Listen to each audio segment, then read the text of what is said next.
Today on WNYC, I'm Jonathan Capehart. With the internet, social media, and global trade and communications, it might seem that this is the age of networks, or at least an age when new networks are democratizing media, enabling social movements, and even advancing new kinds of currency like Bitcoin. Historian and Hoover Institution fellow Niall Ferguson examines the evolution of networks and power in his new book, The Square and the Tower. It's published by Penguin. Professor Ferguson, welcome back. Good to be back, Jonathan. All right. Aren't there many kinds of networks, like information networks, trade, blood vessels, transportation, social movements? Well, what do they have in common? Yeah, networks are all around. Even your brain and my brain is a large neural network. And we're sitting not far from one of the great transportation networks of the world in New York City. I could go on. Networks have in common a structural quality. Each network, no matter what network you're talking about, is composed of nodes and edges. You and I are two nodes in a network, and we're connected by an edge, and the edge says that we've done broadcast media before together, and that's about it. But, you know, you're connected to a whole bunch of people, and I'm connected to a whole bunch of people. And these other nodes are connected to one another in ways that we could graph. So we could actually graph your social network and my social network and find out how connected we are indirectly through other people, how many degrees of separation there are between those other people. So the key to understanding networks is that they have this common structural quality. Now, they come in all kinds of shapes and sizes. Tiny little secret networks and great big open access networks. You know, Facebook is now probably the biggest social network there's ever been in history. And yet there are also tiny networks within the network, not necessarily known to other users. So that's really the key concept. The fascinating thing about it, though, is historically people didn't think much about networks. They didn't even use the word in the way that we're using it now until relatively recently. I was going to ask, when did we start using the word network in the way that we're using it now? Not really until the late 20th century. You won't find the word network in the plays of Shakespeare. It doesn't exist in 19th century novels. It first starts to be used to describe rail networks, and then later telephone networks, and then television networks. But the notion of social networks and networking, that's a late 20th century innovation. Whereas the thing that I suggest is the kind of antithesis to it, hierarchy, the notion of a kind of pyramidal structure where there's one guy at the top and then there's a sort of structure of subordinates, that is a much older idea. And human beings have been trained, I think, for most of history to think of social structures as hierarchical. And it's only relatively recently that we began to think much more of social structures as networks. Yeah, I'm glad you brought that up. This takes me deeper into the line of questioning than I anticipated. But yesterday we had Patrisse Khan-Cullors on. She's one of the co-founders of the Black Lives Matter movement.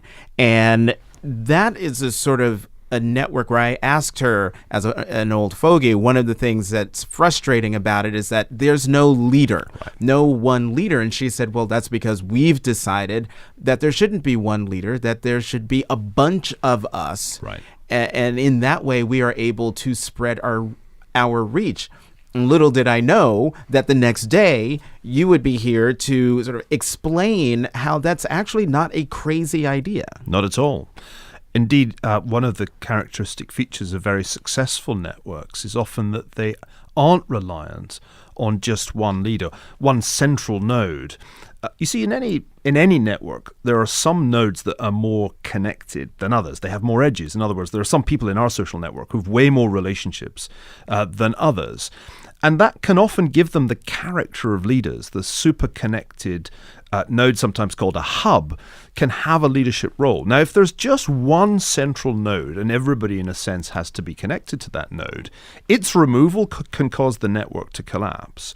So a network that has multiple connecting nodes is stronger, is more resilient, more robust than a network that has just one super strong node. So although I don't know the network architecture of Black Lives Matter at all well, it's not something I've studied, I come across in the book a number of examples of, in effect, leaderless networks.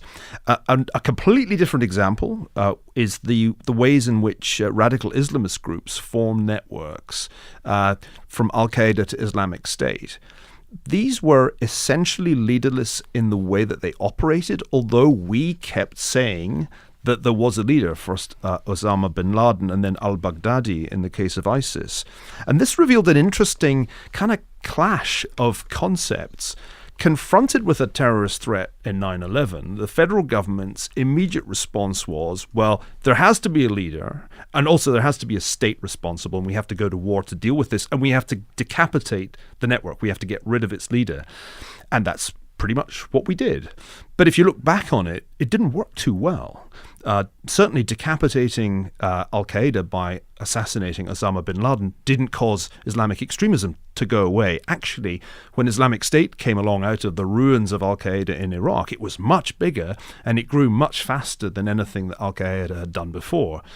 And yet we still feel as if we could get rid of it if we just got the right guy with the right drone strike. That's an illusion. If you're fighting a network, as Stan McChrystal famously said of the Iraq surge, it takes a network to beat that network. So we've learnt the hard way since 9/11 that in network conflicts, you need in some measure to replicate the structure of the enemy. So this is a very interesting feature of our times, that things can be organized more or less without leadership and yet be successful. And indeed, it can be very hard to beat them for precisely this reason. That was a lot, Neil, and a lot to think about. You're listening to Niall Ferguson. We're talking about his new book, The Square and the Tower, Networks and Power from the Freemasons to Facebook. Let me take you way back, centuries.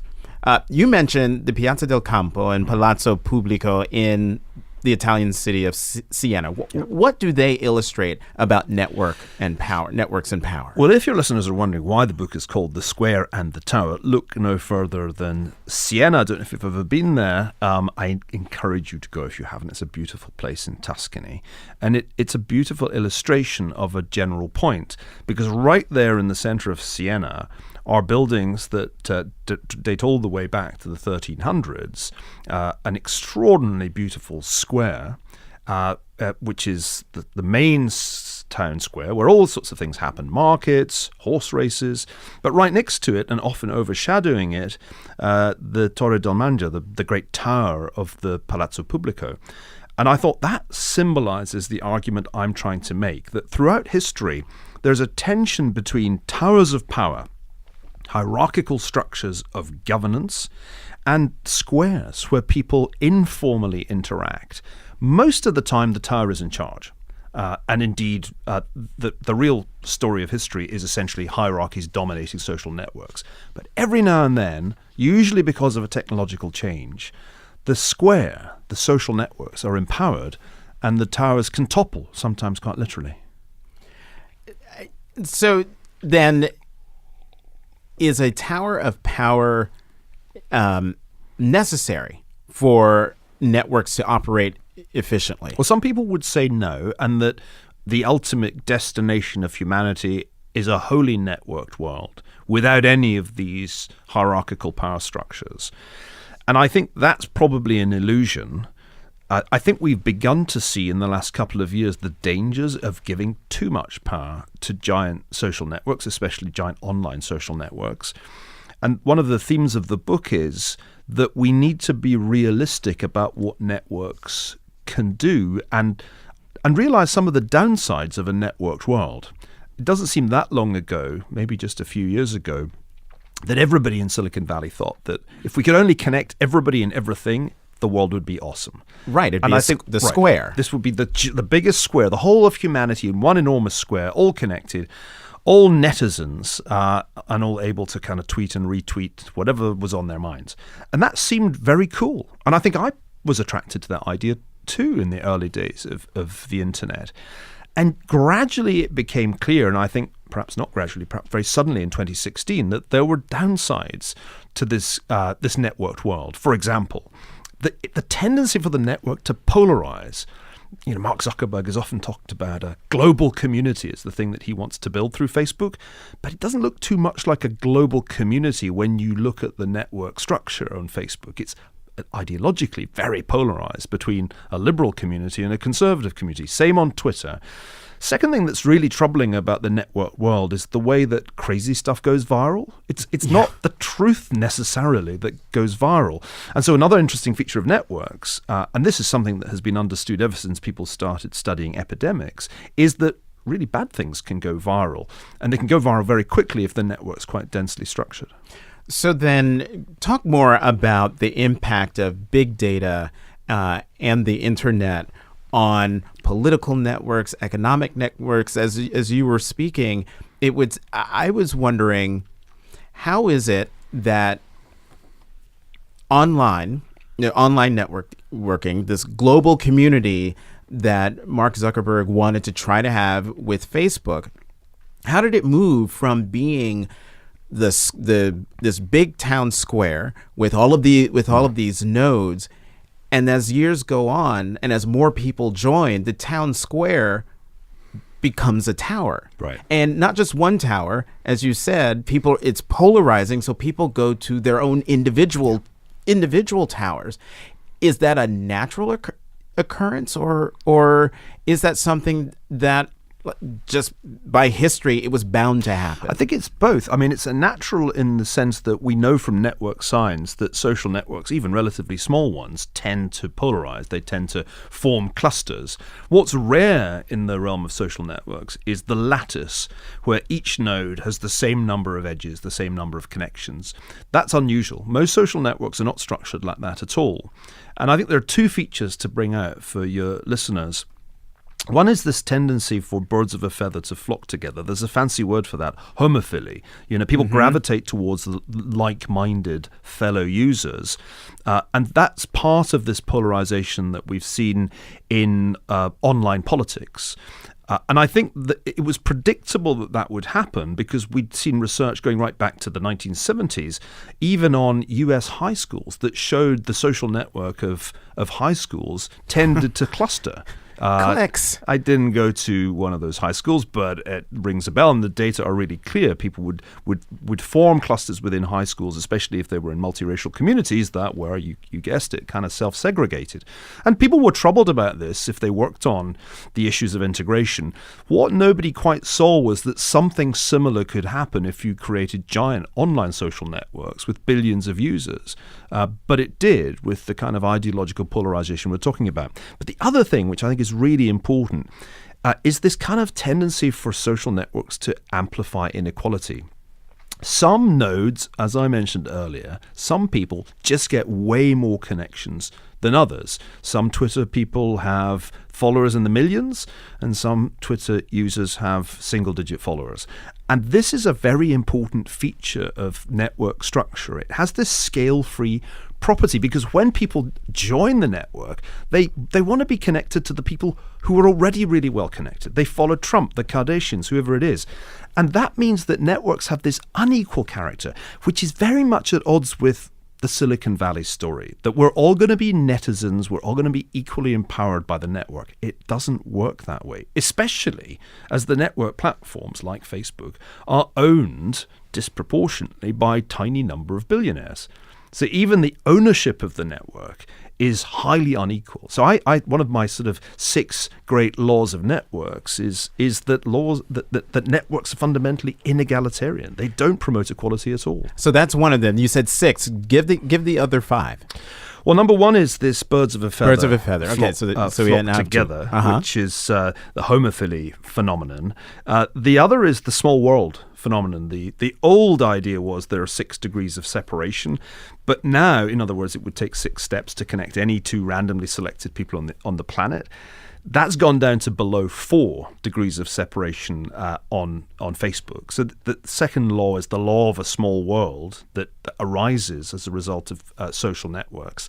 Third point is that it's the structure of a network that determines whether something goes viral as much as the thing itself. And it's not just that some cat videos are really cool and that's why they go viral, which is kind of what we assume. Spend hours. It's because of the structure of the network. It's because it initially got shared by a couple of super well-connected people. That matters. Network structure matters. And I mean, I don't want to give you an interminable lecture, but let me throw in so that's three. Come on. couple more points. This is interesting. So networks never sleep. They're not static things. They have what the physicists call emergent properties. So once you build a giant social network, it doesn't stand still, and its structure can change in unpredictable ways. Nobody, in fact, knows the laws of motion of networks because they're complex systems. And finally, this point about networks attacking networks. They can, of course, merge in a friendly way, but what's fascinating to me is when networks attack networks, as happened, let's face it, in 2016. I mean, the Russian network attacked the political network of the United States in at least two different ways. Mm-hmm. And that's one reason why networks aren't perfect. They're bad at defense. Networks are vulnerable. You can do all the security you like on a network. It's never going to be perfect if somebody doesn't do the two-factor authentication thing, which was why the Democrats got hacked, basically. So I think that if you add those, I think we're now on 6. If you think of the 6th being that networks are unequal, you realize why a networked world is surprisingly dangerous and unstable. And all that were led to expect by Silicon Valley, this global community of happy, clappy netizens, well, it hasn't come about, and that was predictable. Dangerous and unstable. It makes me wonder, are the powerful, are they wary of networks that they don't control? I think the powerful, at least as far as the architects of this networked world are concerned, they underestimated the downside risks of connecting everybody. I see a great change of mood in Silicon Valley having occurred over the last couple of years. When I showed up at Stanford a year and a half ago, there was still this tremendous overconfidence, almost hubris. It kind of reminded me of Wall Street before the crisis.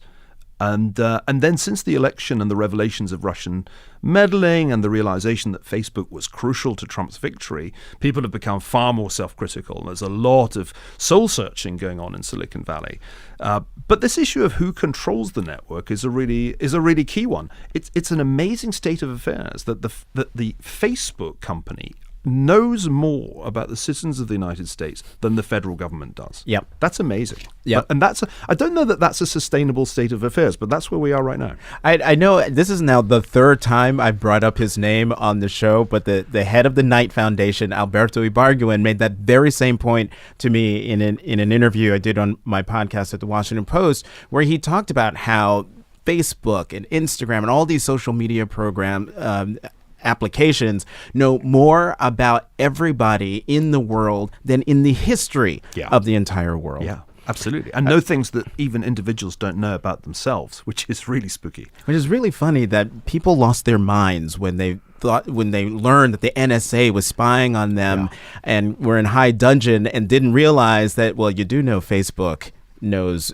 actually even more. Right. And I think this is a huge question for the coming years. How do you resolve this? In China, the answer is clear. That the network platforms there, companies like Baidu, Alibaba, Tencent, will be subordinate to the Communist Party and will hand over data if it's requested. Here it's much less clear. I mean, we have a kind of standoff, really, and that's been true since Snowden's revelations. It became very apparent that moment that Apple refused to unlock a smartphone, that there was going to be a tension between the federal government and the Silicon Valley companies.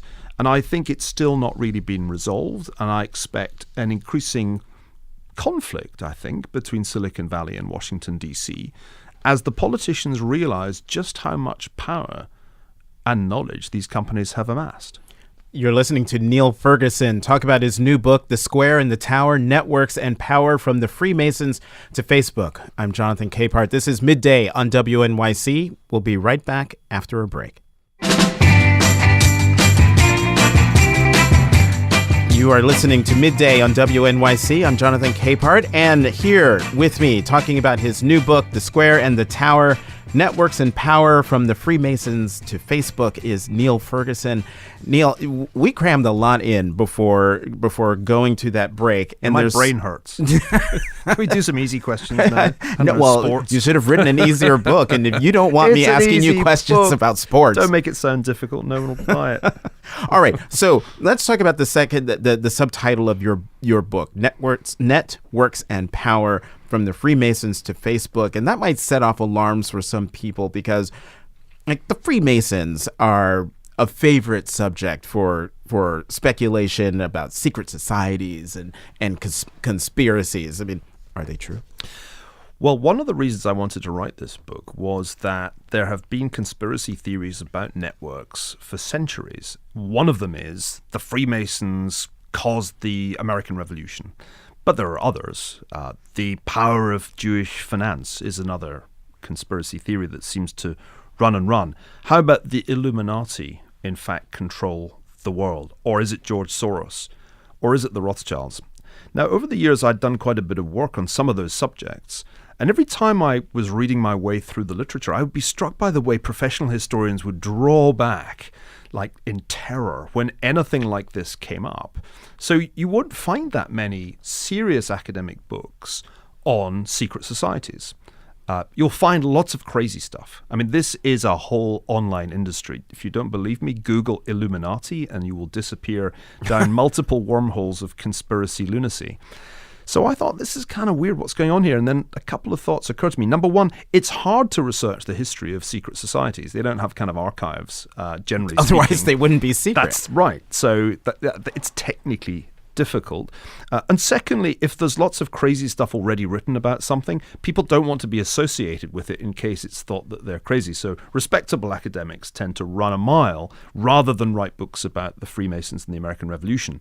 However, it turns out that, Masonic lodges do have archives, and they've become much more accessible in recent years.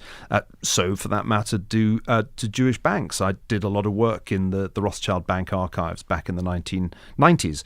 So, it's possible to research the history even of the mafia. Although it's not easy, you can do it. And I think having overcome that technical difficulty, the historians who, for example, wrote the history of the Freemasons in the American and French revolutions have done us a great service because they've allowed us to see that, it did matter. Masonic lodges were an important source of social capital to the American revolutionaries. It's not accidental that so many of the founding fathers were Freemasons. I have a great picture of George Washington in his Masonic apron, for those who doubt this. Not because there was a conspiracy, because I don't think there was, but because it built trust and it built social capital within that community. When Paul Revere went on his famous ride that all American high school students know about, one reason he was believed when he said the Redcoats are coming was that he was so well connected in Boston society, including through a very important Masonic lodge. So what we're able to do when we research these things is show they did exist, there were these societies, they did matter, but there was no conspiracy. Same applies to the Illuminati. Now, to read Dan Brown's novels, you would think the Illuminati control the conversation we're having and the world economy. But when you look at the history, it turns out that they were a secret society founded in South Germany in the 1770s, around about the time of the American Declaration of Independence, and their goal was to infiltrate Masonic lodges and spread the ideas of the radical Enlightenment. They were highly unsuccessful, basically had ceased to exist by the mid-1780s, and yet, continually, down to this day, people allege that the Illuminati exist and are a powerful secret force ruling our lives. It's not true, but part of the point of my history is to show the reality, which is more humdrum, but also more interesting. More humdrum, but how is it that conspiracies and conspiracy theories that you've been talking about, how is it that they live on for centuries? This is into the realm of fear? I think this is the realm of human psychology, and I'm not really a qualified expert in that field. But what's clear is that people are attracted to the idea that whatever may be on the mainstream media, whatever is on the TV news, there is a real story that if you're only in the know, you know. So, for example, we've got the World Economic Forum coming up next week in Davos in Switzerland. That always brings the conspiracy theorists out to say, well, these are the people who really control the world. What's true is that a lot of powerful people are at Davos, and they are representing very powerful companies and governments. What is not true is that they get together there and secretly plan the governance of the world. If they do, they're doing a terrible job of it, right. Number one. Yeah. But I've been to Davos, and actually that's not what goes on.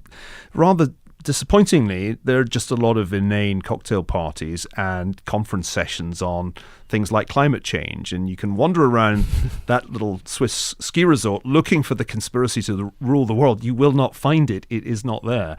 So social networks are less sinister and less capable of that kind of action than the conspiracy theorists would like to think. But I think that's the key. It's attractive. The conspiracy theorists, and by the way, a really large proportion of Americans believe in conspiracy theories. There's some polling data that I quote in the book that kind of amazed me. So it's shocking to realize how many people said yes to the idea that the power of George Soros is omnipresent. This is a really popular line of thought on both the left and the right. By the way, this is politically interesting. Both the far left and the far right love conspiracy theories. And I think it just must appeal to a certain cast of mind. I can't think of a better answer than that.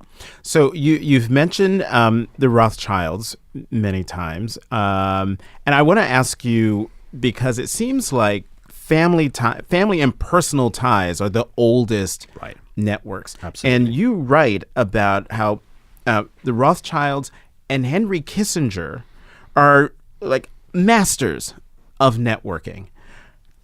Why? Well, I had been working on both those subjects. My previous book was volume 1 of a biography of Henry Kissinger, and back in the 90s I wrote the history of the Rothschild banks. So I'd been thinking about this, but I hadn't really equipped myself with the right conceptual tools. This book was designed to educate me, as well as your listeners, about how networks actually operate. And now I understand better why the Rothschilds became the most powerful bankers of the 19th century. They had a unique and global network, not just of family members, that they had that. They had a network of agents, corresponding banks, which had no real rival. That meant that they had intelligence, knowledge about financial markets ahead of everybody else. In a similar way, Kissinger becomes the most powerful player in Washington after the president in the 1970s because he's very good at building a network that extends outside the Beltway, outside of the federal government, into the media, even into Hollywood, and of course to foreign governments. So I actually graphed the Kissinger network in the book, and I did some, I guess, preliminary work on how that operated to try to explain why he became so influential. And I do think that in some measure this is conscious. The building of a network, whether it was to the Russian ambassador or to the Egyptian president or to Zhou Enlai in Beijing, was a deliberate part of how Kissinger wanted to operate. But I think it's only relatively recently that we've got the tools to understand the structure of that network. And I think this is a very useful way of understanding the structure of politics in any administration. So the structure of politics in Nixon's administration and Ford's administration is very interesting. You can graph it. I do it in the book. And you see that Kissinger was the best connected person after the president, the one who had the most connections, even within the government. And that's a kind of power. Just connectedness gives you power, and it gives you influence, which is a kind of looser kind of power. Well, that's interesting because Henry Kissinger was connected, but not as connected as the president, Richard Nixon, who was a loner. Right. So was he super connected simply by virtue of being president of the United States? Yes. Even though he was a recluse who would try and avoid people? Absolutely. What you can see is that in the American system, every presidency has the quality of a royal court. Inside the White House, access to the president, contact with the president is power. But when you compare, and I'm working on this at the moment with my co-author Manny Rincon, a paper that we're writing together, kind of following up some of the ideas in my book, you compare Nixon's presidency with Clinton's and Trump's, it's very different because Nixon was a far less prominent member of the network than Clinton and Trump in their respective networks. For the reason you give, Nixon really didn't like confrontation. He much preferred to be in his own office in a one-on-one meeting. Whereas these other figures were distinctly more outgoing. And, one hears this anecdotally, you can see it in Michael Wolff's book, Trump's mode of operation is often to be surrounded by multiple people, to have everybody in the room. It creates a kind of chaos. Clinton was more like that. And in some ways, I think if you just look at network architecture, the Trump presidency looks a lot more like the Clinton presidency, at least in its first year, than it just does the Nixon presidency. So this is a way of thinking about the structure of politics, which has deep roots in historiography, but is actually at odds with our prevailing culture, because our prevailing culture is fascinated by the personality of the president. 90% of news coverage these days seems to be about the personality of Donald J. Trump. And what I'm trying to say is, from a historian's vantage point, that's important, but it's not the only thing. We also need to look at the structure of power, the network. Trump's network is a very, very interesting thing in itself. It's part of the key to why he won the presidency. But I still don't think we're doing nearly enough to understand the structure of politics in this early phase of the Trump presidency. And it's leading, I think, to a lot of misplaced resources, too much media coverage of the president's personality, and not enough of the way in which the court of King Donald functions. Well, that's easy to say, but when you have King Donald demanding with every tweet that we pay attention to him and his personality, that makes it impossible to do exactly what you say, despite everyone listening probably wishing, oh my God, Neil, if only you were right. Well, I think we need to screen out noise and focus on signal or whatever we're studying, and I think the Trump presidency is no exception. The big challenge in my mind is to try to ask the question, what are the outcomes? What are the results going to be of this presidency? Because a tweet is an ephemeral thing.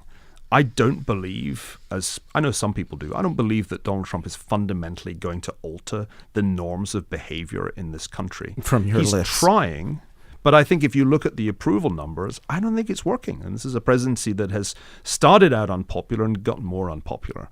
So my sense is that we are investing too much belief in his power as an individual with a Twitter account to change the way we behave. If we could just pause, take a deep breath, and ask a question about the structure of politics, I think we'd see that much less is changing, and that in terms of outcomes, legislative outcomes, regulatory outcomes, this is not as crazily abnormal a presidency as say, Michael Wolff's book implies. Oh, yeah. I'm glad you brought that up, because we've got about 2 minutes left. And in listening to you, and I'm making my way through almost done with Michael's book, because I'm doing an event with him tomorrow in Washington. And I keep thinking about networks and how in Michael Wolff's book, he spends a lot of time talking about how Steve Bannon was basically trying to be a leader of his own network, of a tower, and up against the president, who just by virtue of being president is a tower. And now we have seen that he's lost it. Right. And that's typical. Exactly the same things happened in the Clinton presidency. The people who were important in the campaign end up losing power once it gets to be about government. And I think Michael Wolff's book is really about a factional battle at the court of King Donald between what he calls Jared and Ivanka, and Steve Bannon. And Bannon lost. And that was predictable, because Bannon, ultimately not a family member, but also not a political pro, was at a disadvantage from pretty early on. And what's interesting is, so he loses power because he's not a member of King Donald's family. But then once he is outside of the administration, he then loses his financial backers. Right. And that's also important in terms of maintaining a network. Financial networks are as important as online social networks, for sure. I've been speaking with historian Niall Ferguson about his new book, The Square and the Tower, Networks and Power from the Freemasons to Facebook. Tonight at 6:30, he'll be speaking at the New York Public Library's Stephen A. Schwartzman building. And tomorrow night at 6:30, he will be appearing at the New York Historical Society. Niall Ferguson, thank you very much for being here. Thanks a lot, Jonathan.